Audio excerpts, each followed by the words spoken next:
terrifiante découverte.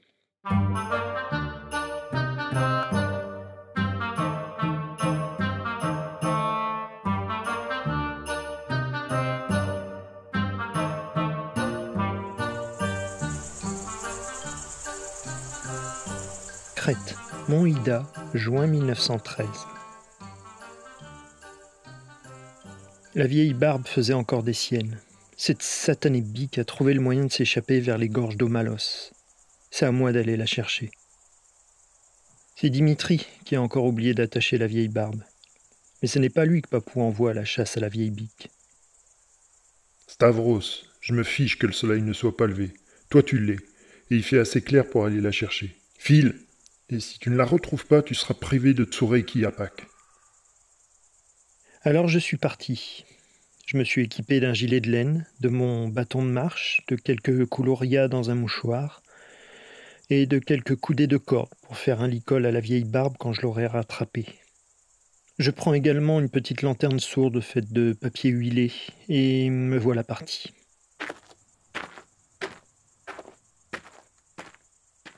La nuit est encore obscure, une lueur timide promet le jour encore caché par les crêtes. Je renonce à allumer ma lanterne, car j'y vois assez pour ne pas trébucher. Autant ne pas gâcher l'huile. Je prends le sentier qui mène aux gorges, guidé par l'imposante silhouette de la montagne blanche, qui se découpe en teintes blafardes sur le fond de nuit. Mes premiers pas se font en frissonnant et en songeant à mon lit tout chaud. Les suivants en claquant des dents et en maudissant la négligence de Dimitri. Après 2 heures de marche, j'arrive au point du jour, devant les premiers éboulis, à l'entrée des gorges d'Omalos. J'y vois maintenant assez clair pour m'y aventurer sans risquer de me tordre une cheville ou de me fendre le crâne. Je songe avec amertume que je vais sans doute passer ma journée à jouer les cabris à la recherche de ce maudit animal. Elle mérite bien ses cornes, cette diablesse. Je remonte la sente qui serpente entre les rochers qui font au moins 2 fois ma taille, lorsque j'entends au loin un bêlement, suivi du tintement caractéristique d'une clochette. Sans se consulter, les bergers martèlent la cloche de l'animal qui dirige leur troupeau pour qu'elle résonne de manière subtilement différente des autres. Avec l'écho des montagnes alentour, chaque tintement devient la signature d'un troupeau. Et là, je ne peux pas me tromper. C'est bien la cloche de la vieille Barbe que je viens d'entendre. Un sourire aux lèvres à l'idée de rentrer tôt à la maison, j'écoute attentivement pour déterminer d'où vient le bruit. Un autre tintement retentit lorsque la vieille bique se déplace un peu. Impossible de la voir, mais elle ne me semble pas si loin. Mais elle a sacrément grimpé, la peste. Je soupire et bloque mon bâton dans mon dos à l'aide de la corde. Puis je quitte le sentier en direction des échos de la clochette. Durant ma précautionneuse grimpée, je me laisse guider par les sons qui se font plus clairs, plus nets. Je me rapproche. Parfois je l'entends bêler. Je vais bientôt te mettre la corde au cou, sale bête. J'arrive sur un petit plateau. Pas d'animal en vue, mais je repère les signes de sa présence. Touffes d'herbes grasses broutées et petits tas de crottins encore frais. Malgré le soleil qui est maintenant bien levé, je frissonne. Devant moi s'ouvre la bouche noire d'une grotte que je reconnais que trop bien. La Mavrispila, que l'on dit hantée, maudite. Je tourne sur moi-même pour scruter les environs, faisant claquer ma langue et lançant de courtes trilles sifflées pour attirer la vieille Barbe. Ça marche, à mon grand déplaisir. Un bêlement me répond de l'intérieur de la grotte.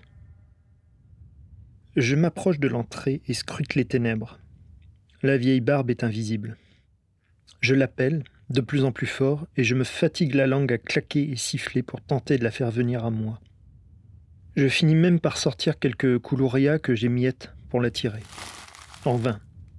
Seuls me répondent quelques bêlements et tintements déformés par la réverbération des parois. Avec un soupir, je me résigne à l'inévitable. Il faut que j'entre dans cette maudite grotte chercher par la peau du cou cette sale bestiole. J'allume donc ma lanterne, je saisis mon bâton et j'entre précautionneusement dans l'ombre fraîche de la grotte. Le souterrain est un véritable labyrinthe. Je n'ai plus l'âge d'être effrayé par les horribles récits bibliques sur l'enfer que le Pope peut raconter pour nous pousser à bien agir. La Mahavrispila n'a de maudit que son labyrinthe, et elle est surtout dangereuse pour les animaux qui s'y perdent. Néanmoins, je ne suis pas rassuré de la parcourir seul. J'essaye de me guider au tintement sporadique de la cloche de la vieille barbe, mais les échos sont déroutants. Je commence par l'entendre devant moi, et l'instant d'après, elle me semble être à ma gauche. Je tourne dans cette direction, et soudain, c'est à ma droite que rebondit un bêlement.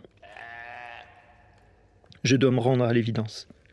Cette satanée bique joue avec moi, et j'ai tôt fait d'être perdu. Mais je refuse d'abandonner, pour pouvoir regarder le papou en face et mettre le nez de Dimitri dans ses ennuis. Je veux rentrer à la maison avec la bique en laisse, et le plus tôt sera le mieux.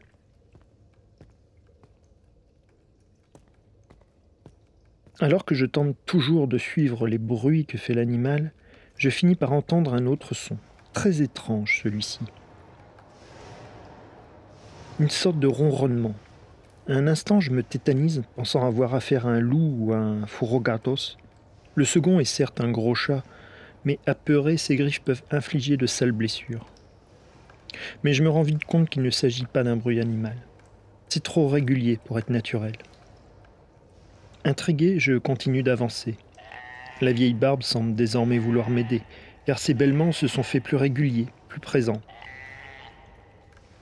Je suis intrigué car les sons de l'animal et ceux, étranges et réguliers, semblent provenir du même endroit. À mesure que je progresse, de couloir en boyau, je sens que je me rapproche de mon but. D'ailleurs, je ne m'en rends pas compte tout de suite à cause de la lueur de ma lanterne, mais l'endroit vers lequel je me dirige semble éclairé.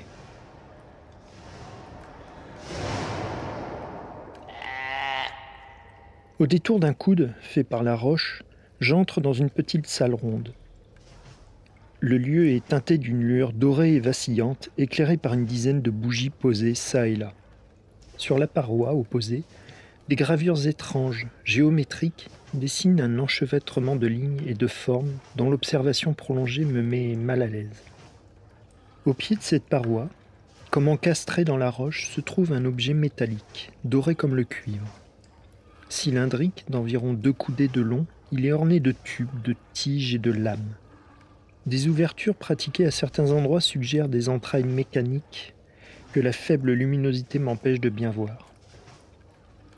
Ce que je ne peux manquer d'observer, par contre, c'est la présence de taches brunes autour de certaines de ces ouïes. Elles recouvrent également quelques-uns des instruments encore dressés. Du sang. À peine suis-je entré que je comprends l'origine du son étrange. C'est cette machine qui grogne doucement, me rappelant le bruit de moteur de la voiture du médecin du village. Mais ce n'est pas le seul son, ici. Le halètement et les faibles gémissements tirent mon regard de cet étrange objet vers un tas sombre que la chiche luminosité m'avait presque caché. Au centre, à quelques empans de la machinerie, je découvre la vieille barbe, ou plutôt ce qu'il en reste. L'animal n'a plus de fourrure. Je ne vois plus que la chair à vif, muscles sanguinolents et palpitants, luisant d'ichor teinté de rose. La bête est allongée mais vit encore, les joues se gonflant au rythme de sa respiration difficile, la langue pendante, le regard vide de ses orbites énucléées. Il ne m'en faut pas plus.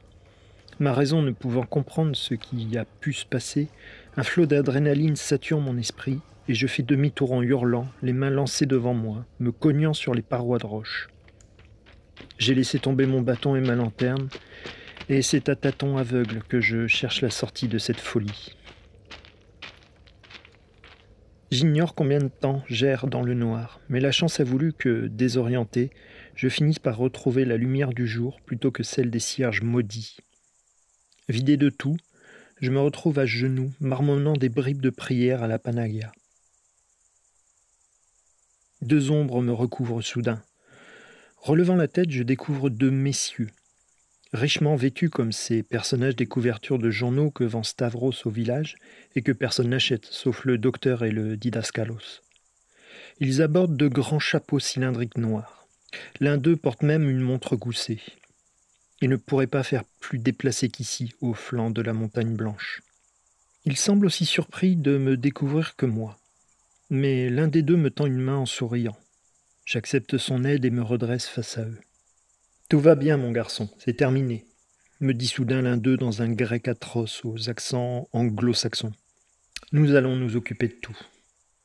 Je le regarde, éberlué. De quoi parle-t-il? S'occuper de quoi? Ma chèvre, je finis par dire. Ma chèvre est là-dedans. Elle a été blessée par quelque chose.